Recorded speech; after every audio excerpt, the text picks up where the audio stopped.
A little disabled girl's heart beats fragile, tied to a monitor her father guards with his life. He's the sheriff, but no badge can stop the HOA tyrant who rips it away. Her cries echo as she falls, breathless, and he races to save her. One question burns: will she survive?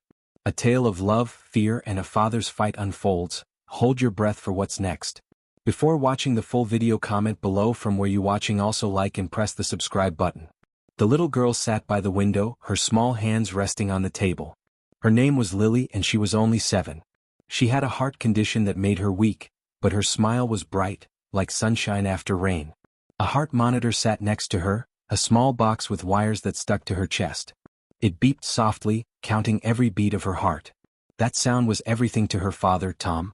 He was the county sheriff, a tall man with a strong voice, but around Lily he was soft, like he was afraid she might break. Tom had spent years keeping the town safe, but his real job was keeping Lily alive. Her mother was gone, taken by the same heart problem years ago, and now it was just the two of them. Every morning he checked the monitor before leaving for work. Every night he sat by her bed, listening to the beeps until she fell asleep.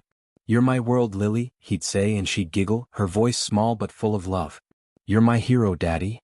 Those words made his chest tight, not from sadness but from a love so big it hurt. Lily liked watching the birds outside. She couldn't run or play like other kids, but she didn't complain. The monitor kept her safe, warning Tom if her heart got too fast or too slow. It was her lifeline, a quiet friend that never left her side. Sometimes she'd pat it and say, "Good job," like it was alive. Tom would smile, but deep down he worried. What if it stopped? What if he wasn't there? He pushed those thoughts away, focusing on her laugh instead. The neighborhood they lived in was quiet, full of neat houses and green lawns. Most people were kind, waving at Lily when they passed by. But there were whispers about someone new, an HOA lady named Karen. She'd moved in a few months ago and started making rules. No loud music. No messy yards. People rolled their eyes, calling her bossy behind her back. Tom didn't care much. He kept to himself, too busy with Lily to bother with neighborhood drama. Still, he'd heard stories, Karen knocking on doors, complaining about little things. He didn't know her, didn't want to. All he wanted was to keep Lily safe and happy. That morning the sun was out and Lily was drawing pictures of birds. The monitor beeped steady, a sound Tom knew better than his own heartbeat. He kissed her forehead before heading to work. "See you soon, sweetheart," he said. She waved, her tiny hand barely lifting.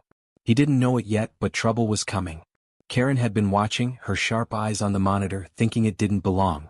The day was about to change and Tom's world was about to shake. Lily sat on the porch that afternoon, her coloring book open in her lap. The heart monitor rested beside her, its steady beep blending with the chirping birds.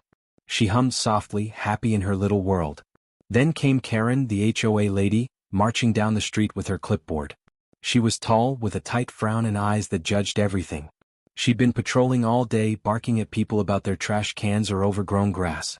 When she saw Lily's monitor, her lips twisted like she'd found something wrong. "What's this?" Karen snapped, stepping onto the porch. Lily looked up, confused. "It's my heart thing," she said quietly, her voice shaky. Karen didn't listen. "This isn't allowed. No junk cluttering up my neighborhood." She grabbed the monitor, yanking the wires off Lily's chest. Lily gasped, her hands reaching out, but Karen turned away, holding it like it was trash. "Please, I need it." Lily cried, her voice breaking. Her chest felt tight and her breathing got fast. She didn't understand why this lady was so mean. Inside, the house was quiet, but outside, Lily's world fell apart. She stumbled off the chair, her small body trembling. "Give it back," she whimpered, tears spilling down her cheeks. Karen just waved a hand. "Stop whining. I'm in charge here."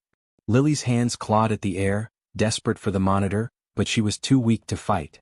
Her legs gave out and she fell to the porch, gasping for air. The birds stopped singing and all you could hear was her scared, shallow breaths. Tom's patrol car pulled up just then. He'd finished work early, wanting to surprise Lily with ice cream. He stepped out, smiling, but the smile died when he saw her. His little girl was on the ground, her face pale, her hands clutching her chest. The monitor was gone and Karen stood there, smug, holding it like a prize. "Lily!" Tom shouted, running to her. He dropped to his knees, pulling her into his arms.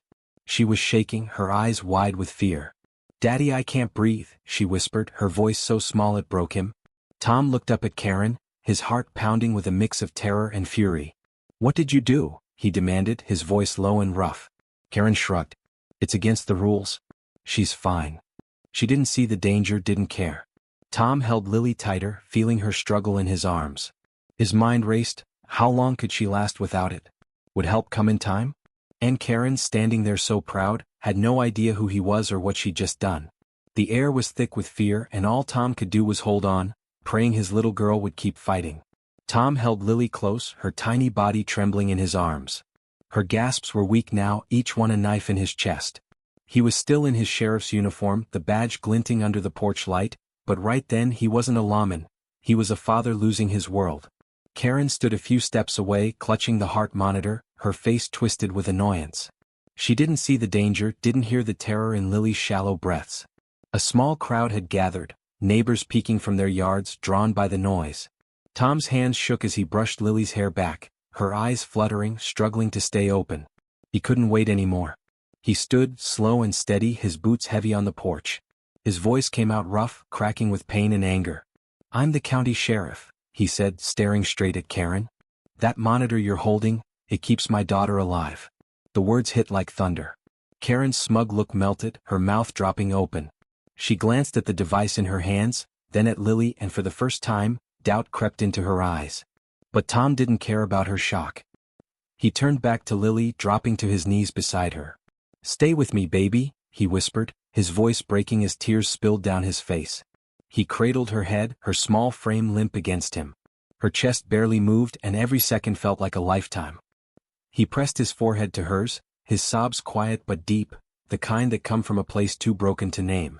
"You're so strong," he murmured, willing her to hold on. The monitor's absence screamed louder than anything else. The crowd stood frozen, their faces pale. A woman covered her mouth, another turned away, wiping her eyes. They'd seen Karen's rules before, silly fights over fences or flowers, but this was different.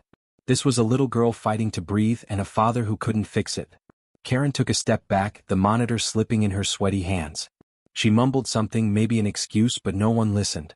Her power, her clipboard, her rules, they meant nothing now. Tom didn't look at her again. His world was Lily, her faint heartbeat against his palm, her whispered, "Daddy," barely audible. He didn't know if the ambulance would make it, didn't know if she'd pull through. All he could do was hold her, his tears falling onto her cheek.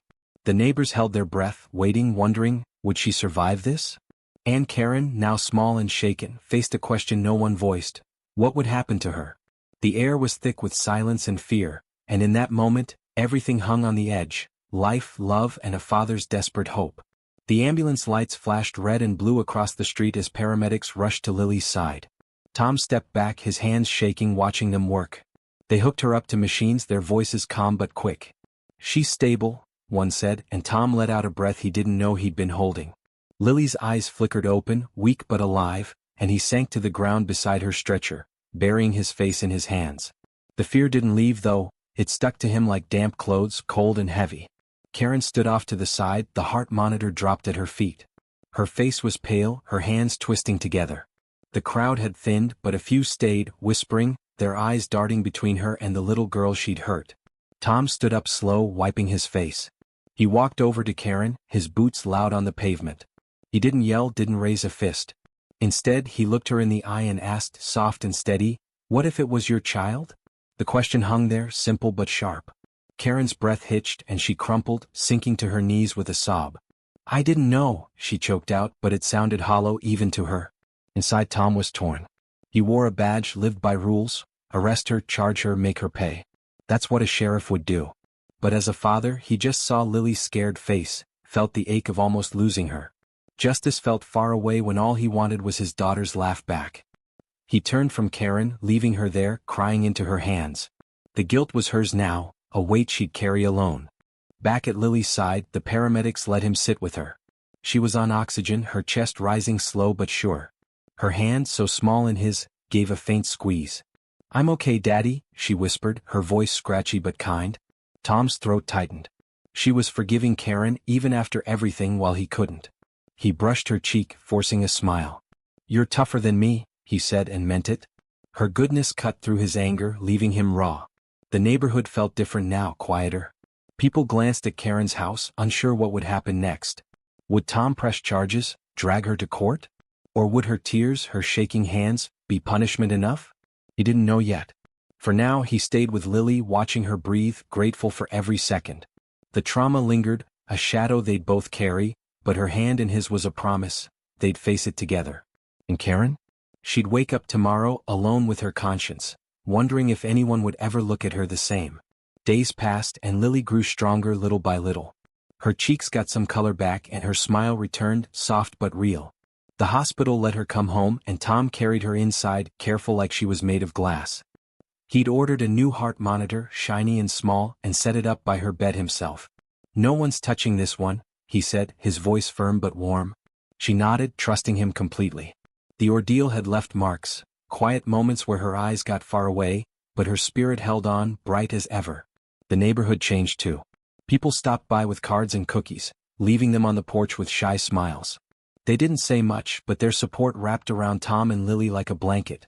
Karen's house stayed dark, her car gone. Word spread she'd moved away, unable to face the stares or the silence. No one missed her. The street felt lighter without her shadow, and Tom was glad. He didn't care where she went, he just wanted Lily safe. That night the house was still, just the hum of crickets outside. Tom sat by Lily's bed, a worn storybook in his hands. She loved tales of brave knights and kind dragons, and he read slow, letting the words fill the room. The new monitor beeped steady, a gentle rhythm he'd never tire of hearing. Lily's eyes drooped, her breathing soft, and he kept going until she drifted off, her face peaceful. He closed the book, setting it aside, and watched her sleep. The sound of that beep, so small but so big, hit him hard. He'd almost lost her. A tear slipped down his cheek and he wiped it quick like he could hide it. "You're my hero, not me," he whispered, his voice barely there. She didn't hear, lost in dreams, but he needed to say it. She'd fought through fear and pain, her tiny heart stronger than he'd ever be. He reached for her hand, so little in his rough palm, and held it tight. That touch, that warmth, it was everything. His badge, his gun, his job, they didn't matter here. This was his strength, this bond no one could break. He stayed there, the room dim, the monitor's light flickering green. The memory of that day haunted him, her gasps, her fall, how close it all came to ending. It stung, sharp and deep, but she was here now, sleeping safe. That was enough. Her fingers curled in his, a quiet promise they'd made it through. Tom leaned back, eyes wet, letting the beep fill his heart. It wasn't just a sound, it was her life, their life, and he'd guard it forever.